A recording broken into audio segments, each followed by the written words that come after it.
GIT की smart class में आप सभी का स्वागत है। अकाउंटिंग किस क्लास में आज हम लोग पढ़ने वाले हैं मास्टर के बारे में। देखिए पिछली क्लास में मैंने आपको जो है अपने टैली सॉफ्टवेयर को मैंने बताया था कि टैली सॉफ्टवेयर में हम जो है कंपनी क्रिएट कैसे करेंगे और प्लस मैंने कंपनी को अल्टर करना भी मैंने आपको बताया था। इसके साथ साथ मैंने जो है कंपनी में जीएसटी का फीचर्स इनेबल करना भी मैंने आपको बताया था। लेकिन आज की क्लास में जो जानना है वो है आपका मास्टर। मास्टर क्या होता है, अकाउंटिंग में मास्टर का क्या प्रयोग है, वही आज की क्लास में सीखना है और समझना है। तो देखिए यहाँ पे मास्टर के बारे में क्या बताया जा रहा है। कह रहे कि मास्टर अकाउंटिंग डाटा के कंटेनर होते हैं। अकाउंटिंग डाटा के कंटेनर होते हैं और ये ऐसे अकाउंट हेड होते हैं जिन्हें एक बार क्रिएट करते हैं और उनका प्रयोग हम बार बार करते हैं। इसमें बताया जा रहा है कि मास्टर अकाउंटिंग डाटा के क्या है, कंटेनर होते हैं। कंटेनर का हिंदी क्या बोल सकते हैं? पात्र। पात्र, हाँ ठीक है। कह रहा है कि अकाउंटिंग जो होता है, कह रहा है कि जो मास्टर होता है वो अकाउंटिंग डेटा के कंटेनर होते हैं और ऐसे अकाउंट हेड होते हैं जिन्हें हम एक बार क्रिएट करते हैं और उनका प्रयोग हम बार बार करते हैं। और फिर कह रहा है कि इनका प्रयोग अकाउंटिंग वाउचर क्रिएट करने, रिपोर्ट जनरेट करने के लिए किया जाता है। जैसे कि अपनी अकाउंटिंग में मान के चलिए कि आपको वाउचर क्रिएट करना होगा, इसके लिए मास्टर का हेल्प लेना पड़ेगा, ठीक है। या फिर अगर मान के चलिए कि कोई रिपोर्ट जनरेट करना है, इसके लिए आपको मास्टर का हेल्प लेना होता है। और कह रहा है कि मास्टर निम्नलिखित 4 प्रकार के होते हैं। एक आपका अकाउंटिंग मास्टर, एक आपका इन्वेंट्री मास्टर, एक आपका पेरोल मास्टर और एक आपका स्टेटरी मास्टर। ये चारों मास्टर का अलग अलग प्रयोग क्या है, तो चलिए इसके बारे में हम समझते हैं। तो सबसे पहले यहाँ पे आपका दिया है अकाउंटिंग मास्टर। वह कौन कौन से ऐसे मास्टर हैं जिनको हम अकाउंटिंग मास्टर के अंतर्गत रखते हैं। और अकाउंटिंग मास्टर होता क्या है, तो कह रहा है कि इसके अंतर्गत accounts, group, ledger, voucher, type इत्यादि को रखा गया। किसके अंतर्गत? अकाउंट मास्टर के अंतर्गत। अकाउंटिंग मास्टर के अंतर्गत कह रहा है कि इसमें अकाउंट आता है, ग्रुप आता है, लेजर आता है और वाउचर टाइप आता है। इतने सारे को रखा जाता है किसके अंतर्गत? अकाउंटिंग मास्टर के अंतर्गत। और कह रहा है कि जैसे कि ग्रुप, ग्रुप होता क्या है, इसमें एक शब्द आया आपका ग्रुप। तो कह रहा है कि group are collection of ledger of the same nature. मतलब कह रहा है कि एक समान का अगर लेजर है, एक समान का अगर लेजर है तो वो कह रहा है कि आपका क्या है, उसका एक समान आपका ग्रुप भी होता है। या क्या कह रहा है कि ग्रुप्स ऑफ, कह रहा है कि ग्रुप्स ऑफ कलेक्शन, यानी कि ग्रुप एक प्रकार का कलेक्शन है किसका? Of ledger of the same nature. मतलब सेम लेजर का, सेम नेचर का अगर लेजर है तो उसका क्या होता है? ग्रुप होता है। जैसे हमारे बिजनेस के अगर सप्लायर हैं तो सप्लायर को सन्ड्री क्रेडिटर लिखा जाता है ना।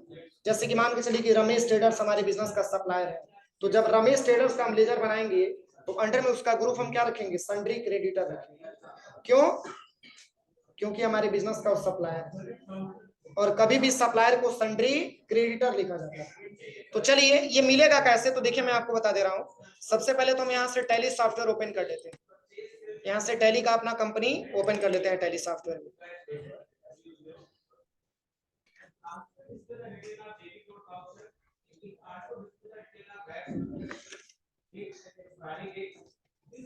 टैली का पैथ नेम तो सबको पता होगा ना, अपनी कंपनी का पैथ नेम। तो देखिए यहाँ पे एजुकेशनल मोड आप सिलेक्शन करिएगा। बाय डिफॉल्ट जो कंपनी खुलेगी उसको बंद करने के लिए क्या दबाएंगे? कंट्रोल प्लस F3, ठीक है, कंट्रोल प्लस F3। यहाँ से इसको कंप्यूटर, गायत्री कंप्यूटर, इस पे क्लिक करिए और यहाँ से आप इस कंपनी को क्लोज करके सेलेक्ट फ्रॉम ड्राइव पे चले जाइए। ये जांच करने के लिए कि हमने कंपनी किस ड्राइव में बना रखा है। तो हमने कंपनी किस में बनाया था? डी ड्राइव में। एंटर करिएगा। यहाँ से डी ड्राइव को सिलेक्शन करना है। अपनी कंपनी का पैथ नेम इसी में आपको दिखाएगा। 9.2 है ना, टैली 9.2। बस यहाँ से टैली 9.2 अपना सिलेक्शन करिए।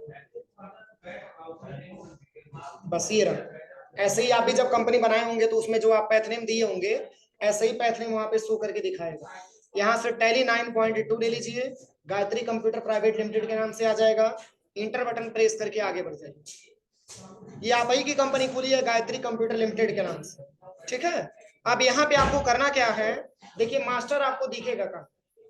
तो सबसे पहले यहाँ पे गेटवे ऑफ टैली पे आना है और यहाँ पे क्रिएट पे जैसे ही एंटर करेंगे तो देखिए मास्टर आपको दिखने लगा, देखिए अकाउंटिंग मास्टर है, इन्वेंट्री मास्टर है, स्टेटस स्टेटरी है, उसके बाद स्टेटरी डिटेल्स। पेरोल का प्रयोग अभी नहीं है इसलिए पेरोल का इसमें आपको नहीं जिक्र किया गया, ठीक है, पेरोल का प्रयोग आगे पढ़ाया जाएगा, ठीक है। तो यहाँ पे दिया है अकाउंटिंग मास्टर में आपका ग्रुप आता है, लेजर आता है, करेंसी आता है, वाउचर टाइप आता है। और इन्वेंट्री मास्टर में तो स्टॉक ग्रुप आता है, स्टॉक कैटेगरी आता है, स्टॉक आइटम आता है, यूनिट आता है, लोकेशन आता है। ये किसके अंतर्गत आते हैं? इन्वेंट्री मास्टर के अंतर्गत। और जब स्टेटरी मास्टर का नाम दे तो आप ये समझिए कि इसमें काम होगा जीएसटी से रिलेटेड। तो जैसे कि जीएसटी में रजिस्ट्रेशन हुआ या जीएसटी का क्लासिफिकेशन हुआ तो इसके लिए आपको स्टेटरी मास्टर पे आना होता है। अगला जो दिया है वो है आपका स्टेटरी डिटेल्स में, जैसे कंपनी जीएसटी डिटेल्स वगैरह देखना हो या फिर पैन सीआईएन डिटेल्स वगैरह देखना हो तो इसके लिए स्टेटरी डिटेल्स पे हम चले जाते हैं, ठीक है ना। तो ये सारे के सारे मास्टर होते हैं, वही इसमें बताया जा रहा है। सेम वही ऑप्शन खुला हुआ है, देखिए सेम वही ऑप्शन खुला है ना। अब चलिए, मैंने अभी आपको ग्रुप्स के बारे में बताया, अब देखिए इसमें जो है ऑप्शन जो दिया है इसमें 15 आपका ग्रुप दिया हुआ, प्राइमरी ग्रुप 15 नहीं होना चाहिए, 14 होना चाहिए, क्योंकि डायरेक्ट एक्सपेंस को 2 जगह लिखती है, समझ में आ रहा है ना। तो इतने सारे के सारे हमारे प्राइमरी ग्रुप होते हैं। क्या होते हैं? Primary group. जैसे कैपिटल अकाउंट किसका ग्रुप है? हाँ, कैपिटल अकाउंट किसका ग्रुप है? अरे प्रोप्राइटर कैपिटल अकाउंट का हम लेजर बनाएंगे। प्रोप्राइटर कैपिटल अकाउंट तो अंडर में क्या रखते हैं? Capital account. अंडर में क्या रखते हैं? कैपिटल अकाउंट रखते हैं। ऐसे ही जो सेकंड आपका दिया हुआ है करंट एसेट्स, कौन कौन से ऐसे एसेट्स हैं जिसको करंट में रखा जाता है? स्पेलिंग सुधार लीजिएगा, डबल ई दिया हुआ है।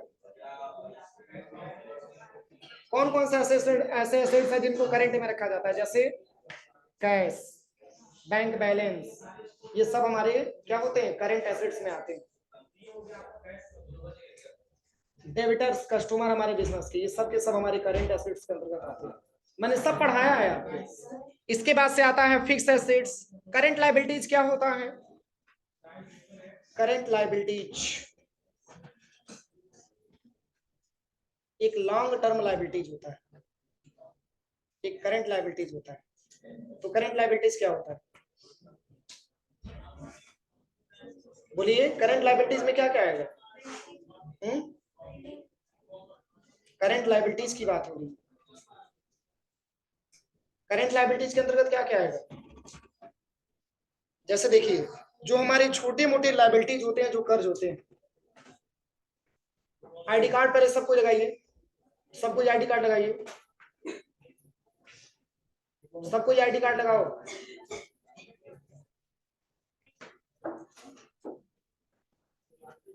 देखिए, हमारे बिजनेस के जो भी छोटे मोटे कर्ज होते हैं, ठीक है, उसको हम करंट लायबिलिटीज के अंतर्गत रखते हैं, ठीक है ना। उसको हम जो है करंट लायबिलिटीज के अंतर्गत रखते हैं।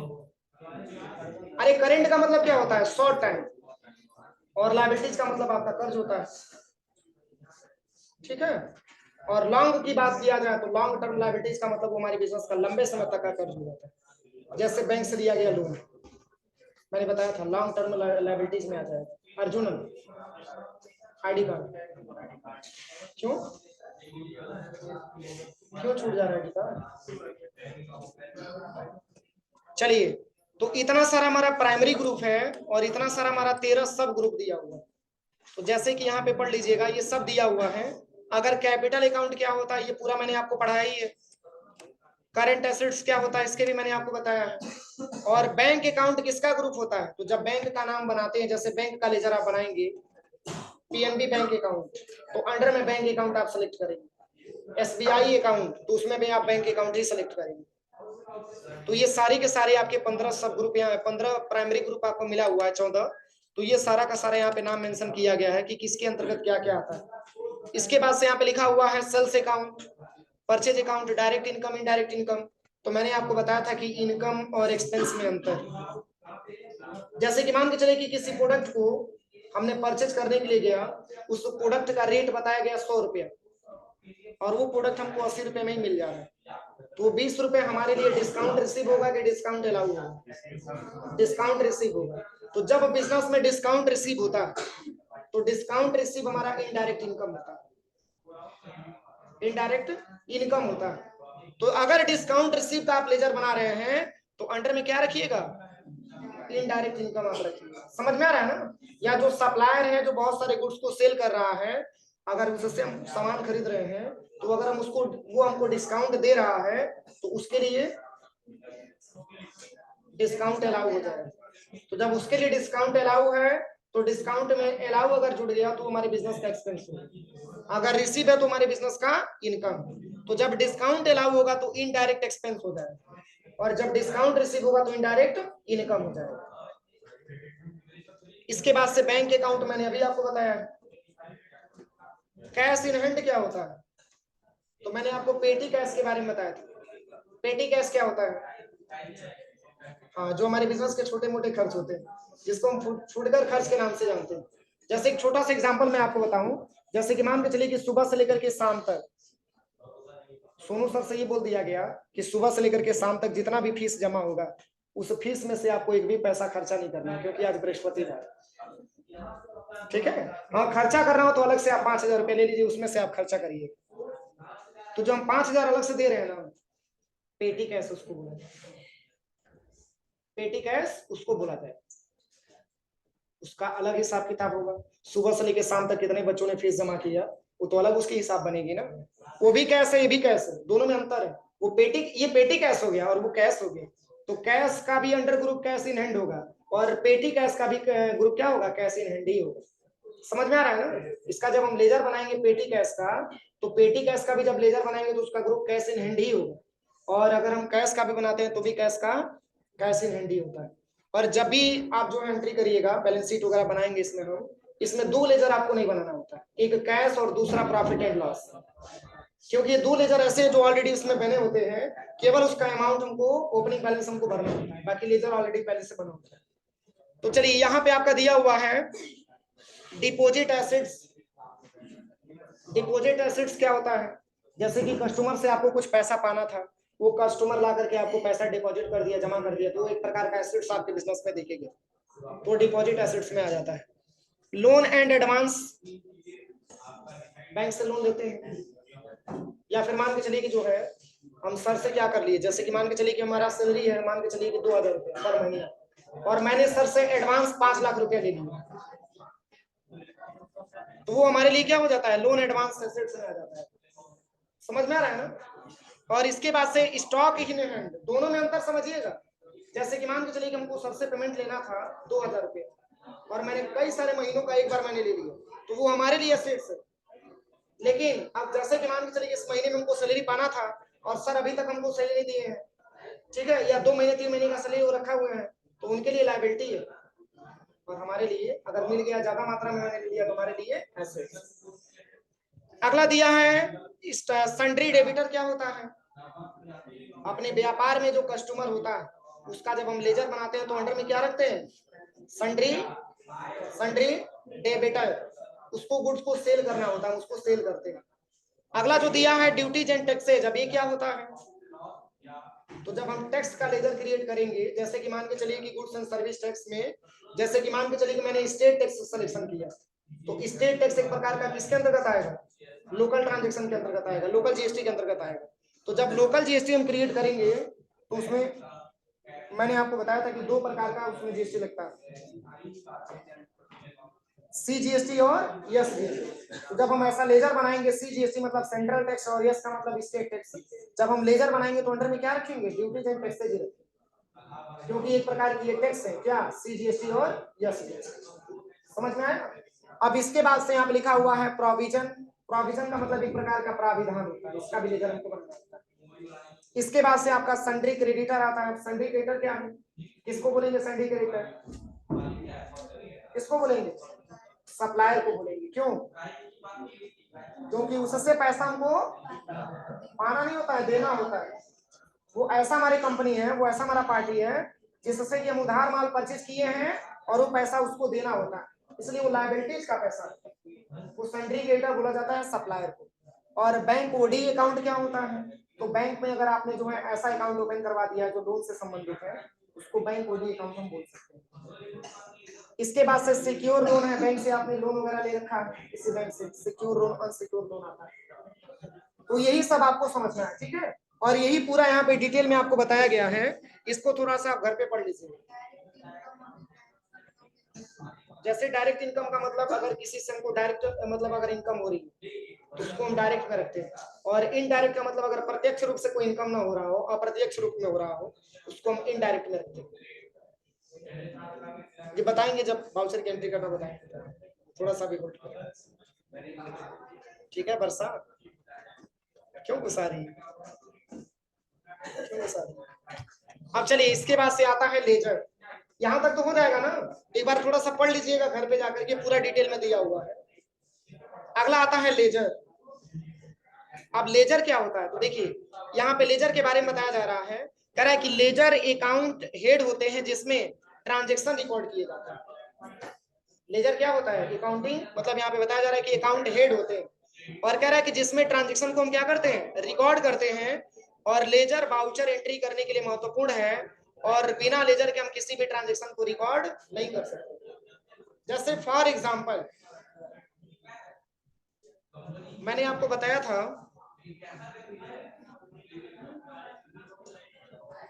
कि जैसे कि अभी मैंने आपको बताया सन्ड्री क्रेडिटर क्या होता है और सन्ड्री डेबिटर क्या होता है। इन दोनों में किसी को कंफ्यूजन है? सन्ड्री क्रेडिटर किसको बोला जाएगा, सप्लायर को। क्योंकि जब हम माल खरीदते हैं तो हमारे बिजनेस का जो सप्लायर होता है, जब हम उसका लेजर बनाते हैं तो अंडर में सन्ड्री क्रेडिटर रखते हैं, और जब हम अपने कस्टमर को माल बेच रहे होते हैं तो हम सन्ड्री डेबिटर। समझ में आ रहा है ना? तो जैसे कि मान के चलिए, अगर आपने अपनी सप्लायर से माल खरीदा है तो क्या उसका कुछ एड्रेस, उसका कुछ नाम वगैरह होगा? तो जैसे कि मान के चलिए कि आपने कंप्यूटर एम्पायर से आपने कोई सामान परचेज किया, आपने 10 पीस की बॉडी खरीद लिया, किससे, कंप्यूटर एम्पायर से। तो जब खरीदने आप जाएंगे कंप्यूटर एम्पायर से, तो कंप्यूटर एम्पायर का जब आप लेजर बनाएंगे तो कंप्यूटर एम्पायर का अंडर में सन्ड्री क्रेडिटर होगा। क्या होगा, सन्ड्री क्रेडिटर होगा। किससे आपने परचेज मतलब किससे आपने मतलब जो है परचेज किया, उसका एड्रेस होना चाहिए, उसका नाम होना चाहिए ना।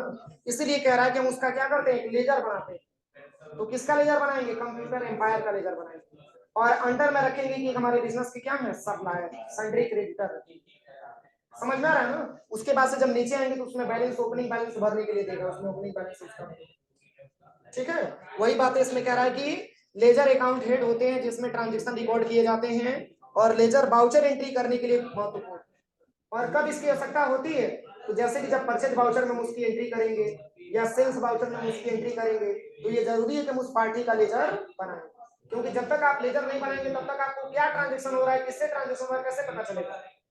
पता चला कि परचेज किसी और से किया और किसी और पार्टी का नाम मेंशन कर देंगे तो भी आपका ट्रांजेक्शन गलत होगा। इसलिए जिससे आप परचेज करेंगे उस पार्टी का नाम बनाने के लिए आप किसमें जाएंगे, लेजर में जाएंगे, ठीक है। जब वाउचर को रिकॉर्ड करेंगे तो लेजर पूछेगा, उसमें लेजर आपको बनाना ही होता है। और अगर बना बनाया लेजर मिल जाता है तो सही है, और नहीं मिलता है तो अल्ट के साथ सी बटन दबाना। समझ में आ रहा है ना? जैसे कि मान के चलिए कि आपने पार्टी का लेजर पहले से बनाया है, कुछ छूट गया बीच में लेजर, तो लेजर क्रिएट करने के लिए डायरेक्टली आपको अल्ट के साथ सी बटन दबाना होता है। या स्टॉक आइटम ही अगर आप क्रिएट कर रहे हैं और कोई स्टॉक आइटम छूट गया, उसका आप दोबारा बनाना चाहते हैं, तो अल्ट के साथ सी बटन दबाना। या ग्रुप आपको बनाना है, ग्रुप कोई छूट गया फिर दोबारा बनाना चाहते हैं उसको, तो अल्ट के साथ सी बटन दबाना। समझ में आया? तो जैसे कि यहाँ पे लेजर के बारे में बताया जा रहा है, और कह रहा है कि लेजर को हम कैसे क्रिएट करेंगे, तो कह रहा है कि ट्रांजैक्शन को रिकॉर्ड करने के लिए हमें लेजर क्रिएट करना होता है, और लेजर क्रिएट करते समय हमें चार्ट्स ऑफ अकाउंट के अनुसार ग्रुप भी सेलेक्ट करना होता है। जैसे एक एग्जांपल मैं आपको दिखाऊं, हम यहां से बैक आ जाते हैं, यहां तक तो आप आ जाएंगे ना। इसके बाद से देखिए, अगर आपको लेजर क्रिएट करना है तो सबसे पहले आपको क्रिएट पे आना है। कहां पे आना है, क्रिएट पे। और जब आप एंटर करेंगे तो ये पूछेगा कि क्रिएट क्या करना चाहते हैं, क्या क्रिएट करना चाहते हैं, लेजर। तो यहाँ पे आप लेजर ले लीजिए, एंटर कर लीजिए, ठीक है। अब यहां से आप समझिए, अब कह रहा है यहाँ पे कि लेजर क्रिएट करते समय कह रहा है कि ट्रांजेक्शन को रिकॉर्ड करने के लिए हमको लेजर क्रिएट करना होता है। लेजर क्रिएट करते समय चार्ट ऑफ अकाउंट के अनुसार ग्रुप भी सिलेक्ट करना होता है। जैसे एक क्वेश्चन दिया हुआ है समझने के लिए, एक एग्जांपल दिया है, ध्यान दीजिएगा। कह रहा है कि 1/4/2020 Surya traders having capital RS 10,12,000 and land building RS 4,50,000। कह रहा है कि सूर्या ट्रेडिंग कंपनी है, सूर्या ट्रेडर्स है, जिसने अपनी बिजनेस में कह रहा है कि कैपिटल इन्वेस्टमेंट किया कितना 10,12,000 और कह रहा है कि अपने बिजनेस में लैंड एंड बिल्डिंग कितना 4,50,000। इसका लेजर हम बनाएंगे ना। तो देखिए मैंने आपको बताया भी है कि जब भी बिजनेस स्टार्टेड की बात आती है तो कौन कौन सा अकाउंट बनता है।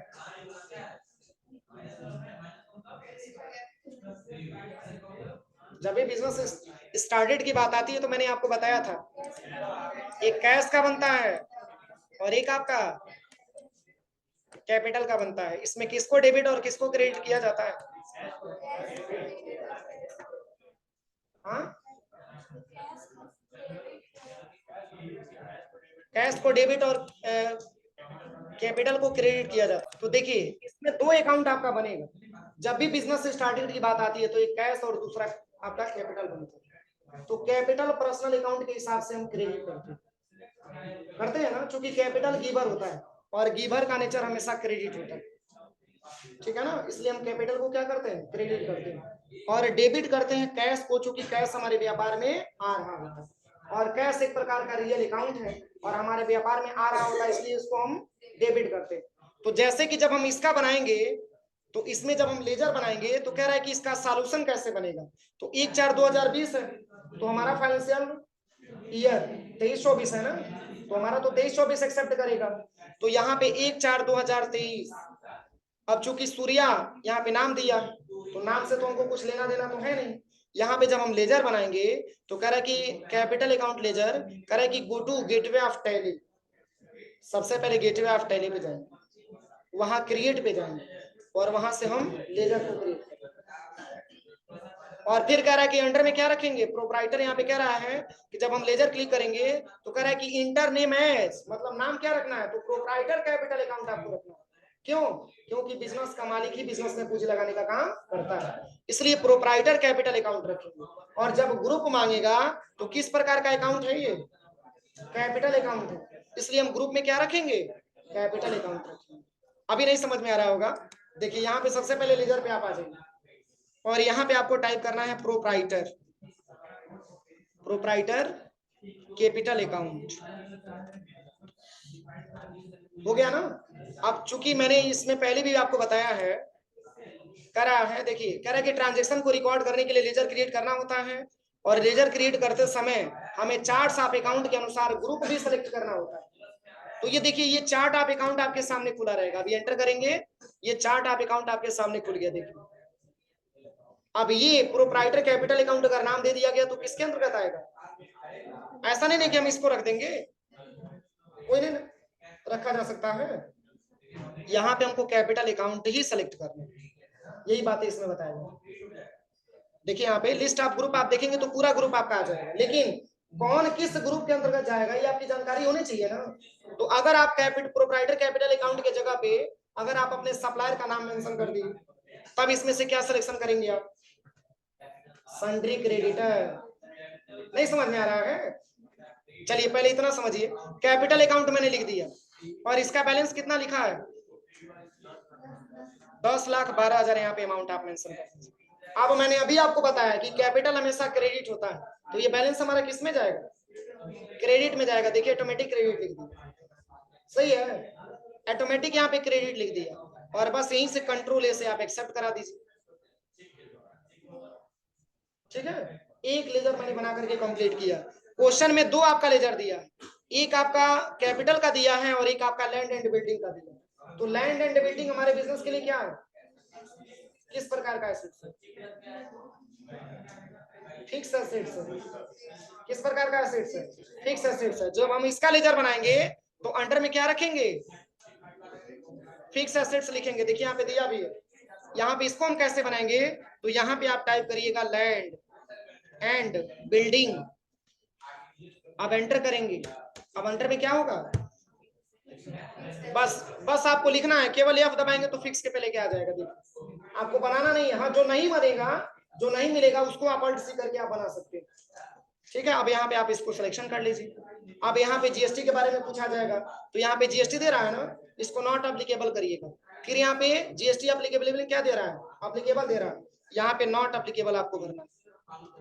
और कंट्रोल ए से दबाने से पहले यहाँ पे लिख लीजिएगा अमाउंट। अब इसका अमाउंट 4,50,000, यहाँ पे 4,50,000 भर। अब ये फिक्स एसेट्स है तो ये डेबिट में आएगा कि क्रेडिट में, डेबिट में आएगा। बस देखिए एंटर करेंगे तो डेबिट में आ जाएगा। समझ में आ रहा है ना, ऐसे ही आपको लेजर बनाना होता है, कंट्रोल ए दबा करके एक्सेप्ट करा दीजिए। अब चलिए अगला जो दे रहा है, देखिए यहाँ पे प्रारूप भी दे दिया कैसे कैसे आपको बनाना है, ये पूरा बुक में आपको छाप करके दे दिया। एक बार और अभी आगे चल रहा है बताने के लिए। फिर और भी ऑप्शन इसमें दिया, देखिए यहाँ पे कह रहा है कि लेजर बनाएंगे किसका, कंप्यूटर केयर का और होरिजन एंटरप्राइजेस का। तो सन्ड्री क्रेडिटर क्या है, सप्लायर, ये भी हमारा सप्लायर है। इसका ओपनिंग बैलेंस हमारा दिया है ना 34,36,450। तो जैसे कि आप आ जाइए सबसे पहले लेजर पे और यहाँ पे लिखिएगा कंप्यूटर केयर सिस्टम। अब एंटर करेंगे किसके अंतर्गत आएगा, सन्ड्री क्रेडिटर। तो हमको बनाना नहीं है, बस SUNDR लिखेंगे, ऑटोमेटिक आ जाएगा। डाउन एरो से यहाँ पे सन्ड्री क्रेडिटर को सिलेक्शन कर लीजिए। अब समझ में आ रहा है, अब इसको यस नहीं करना है, इसको नो कर दीजिएगा, अभी इसकी जरूरत नहीं। एंटर करिएगा, यहाँ पे आइएगा, फिर यहाँ पे आपसे बैलेंस पूछा जाएगा। तो 36,400। अब बताइए 36,450 है, सन्ड्री क्रेडिटर है, तो बैलेंस हमारा क्रेडिट में आएगा कि डेबिट में, क्रेडिट में आएगा। क्यों, ओपनिंग बैलेंस है तो क्रेडिट में आएगा, और डेबिट वाला बैलेंस किस में जा रहा था, क्लोजिंग बैलेंस में जा रहा था। देखिए क्रेडिट ऐसा पूछा जा सकता है, अगर ये बैलेंस आपका क्रेडिट में जा रहा है तो रीजन ये है हमारे बिजनेस का सप्लायर है कंप्यूटर केयर सिस्टम, और वो पैसा बकाया है, वो पैसा उधार है, लायबिलिटीज है, वो पैसा उसको देना है, इसलिए लायबिलिटीज का पैसा तो यहाँ पे क्रेडिट लिख करके। अरे मैंने बताया ना सप्लायर को पैसा देना होता है और कस्टमर से पैसा पाना होता है, तो जब वही कस्टमर यानी कि सन्ड्री डेबिटर रखेंगे तो यहाँ पे डेबिट में आ जाएगा, और सन्ड्री क्रेडिटर होगा तो क्रेडिट में। अब क्लियर हुआ। अब एंटर करिए, यहाँ पे देखिए बैलेंस आपका क्रेडिट में आ गया। अब केवल यहाँ पे देखिए मैं सन्ड्री डेबिटर कर दे रहा हूँ, यहाँ पे ध्यान से देखिए, सन्ड्री क्रेडिटर है ना, इसको हम यहाँ पे सन्ड्री डेबिटर भर दे रहा हूँ, सन्ड्री डेबिटर। अब एंटर करिएगा, अब देखिए यहाँ पे एक बार भर दे रहे हैं 36,450। अब एंटर करते हैं, अभी मैंने नहीं, अभी यहाँ से एक बार क्रिएट कर लिया था मैंने, इसलिए नहीं बता रहा है। यहाँ से एक बार बैक आइए, लेजर पे आइए, और यहाँ पे आप भर दीजिएगा कंप्यूटर केयर सिस्टम, बस एंटर करिएगा। और यहाँ पे आपको ले लेना है सन्ड्री डेबिटर, अभी क्रेडिटर नहीं डेबिटर हम बता रहे हैं। देखिए अब यहाँ से इसको नो करिएगा, एंटर करिएगा। अब देखिए यहाँ पे इसका बैलेंस है 36,450, एंटर करिए, किसमें आ गया, डेबिट साइड में। तो जब सन्ड्री डेबिटर भरेंगे तो डेबिट में आएगा बैलेंस, क्यों, क्योंकि हमारे कस्टमर है और इससे पैसा हमको लेना होता है। समझ में आया।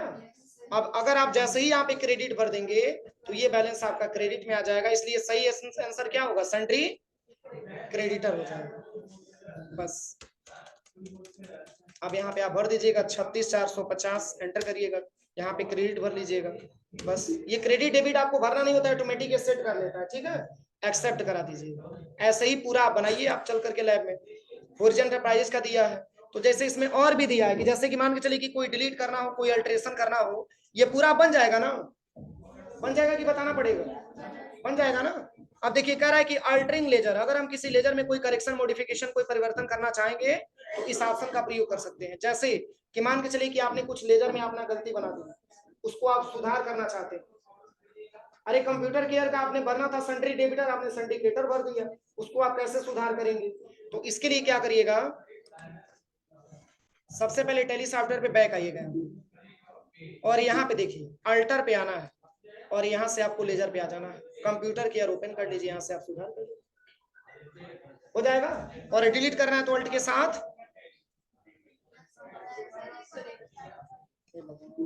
देखिए सबसे पहले गेटवे ऑफ टैली पे आएंगे, लेजर पे आएंगे, अल्टर पे आएंगे सॉरी, और किसका अल्टर करना है, लेजर का अल्टर करना है, लेजर पे आ जाइए और कंप्यूटर एम्पायर पे आ जाइए, कंप्यूटर केयर सिस्टम पे। इसमें कोई मॉडिफाई करना है, कोई चेंजिंग करना है तो कर लीजिए, अगर डिलीट करना है तो अल्ट डी दबा करके डिलीट कर दीजिए, कोई दिक्कत। बस यही बारे मैंने बताया है, इतना करिए आप लोग, शेष हम लोग कल सीखा जाएगा। हाँ देखिए लोन फ्रॉम एक्सिस बैंक दिया है ना, देखिए कैसे इसको भरेंगे। अब तो मैंने कंपनी बंद कर दिया, चलो बता दें।